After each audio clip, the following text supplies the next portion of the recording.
Sio, saya Ale, dan ini Bicara Saham. PT Sumber Alvaria Trijaya atau lebih dikenal sebagai Alfamart. Siapa sih yang tidak kenal salah satu gerai retail terbesar di Indonesia ini, yang dengan kuartal 1 masih bisa mencetak laba, tapi memiliki obligasi yang jatuh tempo di kuartal kedua sebesar 1,4 triliun dan memiliki rencana ekspansi AlphaX. Lalu, kita sebagai investor retail bagaimana harus melihat proyeksinya? Oke, Alfamart yang tahun lalu baru saja berulang tahun yang ke-20 merupakan salah satu gerai swalayan yang memiliki banyak cabang di Indonesia. Saat ini, Alfamart telah memiliki lebih dari 14.300 gerai dan 32 unit gudang di seluruh Indonesia, serta melayani lebih dari 4 juta pelanggan per harinya. Jaringan gerai Alfamart tersebut dapat kita temukan di 25 provinsi di seluruh Indonesia. Umumnya, gerai Alfamart menjual berbagai produk makanan, minuman, serta barang kebutuhan sehari-hari.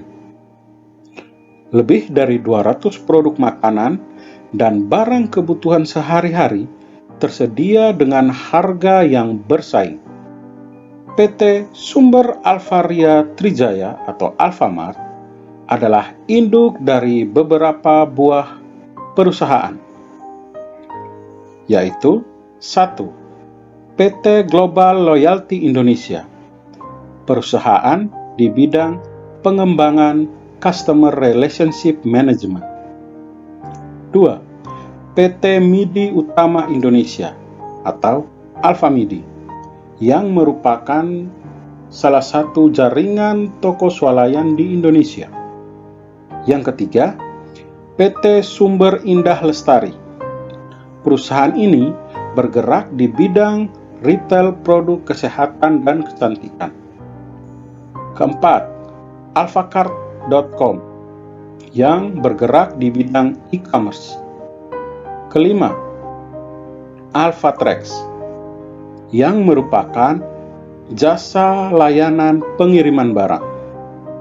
Dan yang keenam, Alfamart Retail Asia Private Limited yang bergerak dalam bidang penyediaan lahan untuk pusat distribusi toko-toko Alfamart di Filipina. Dengan ekspansi ke Filipina, seberapa besar sih aset yang dimiliki oleh Alfamart? Dari laporan keuangan kuartal pertama, aset Alfamart sebesar 30 triliun rupiah, yang terbagi atas 22,8 triliun utang dan 7,2 triliun ekuitas.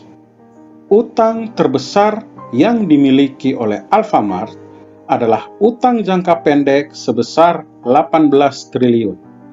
Dari utang jangka pendek tersebut, 9 triliun adalah utang kepada pihak ketiga, dan 1,4 triliun adalah obligasi yang jatuh tempo pada kuartal kedua tahun ini, seperti berita yang telah kita saksikan di depan.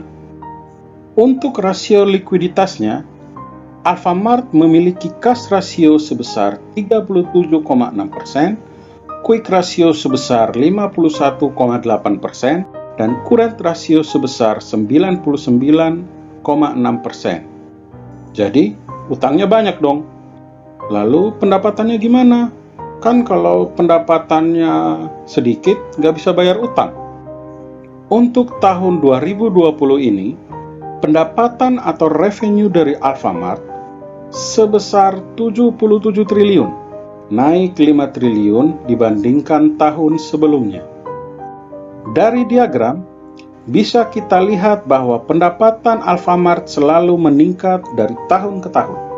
Dari tahun 2011 yang cuma 20 triliun sampai ke tahun 2020 yang diproyeksikan akan sebesar 77 triliun. Peningkatannya hampir 4 kali lipat. Tapi jangan senang dulu. Pendapatan yang besar itu tidak selamanya menghasilkan profit yang besar. Terkadang Alfamart mengalami penurunan profit seperti yang terjadi pada tahun 2015, 2017, dan 2019. Kenapa bisa begitu? Alasannya sederhana. Karena Alfamart adalah perusahaan yang masih sering melakukan ekspansi. Jadi, mereka menggunakan profit yang mereka miliki untuk melakukan ekspansi tersebut.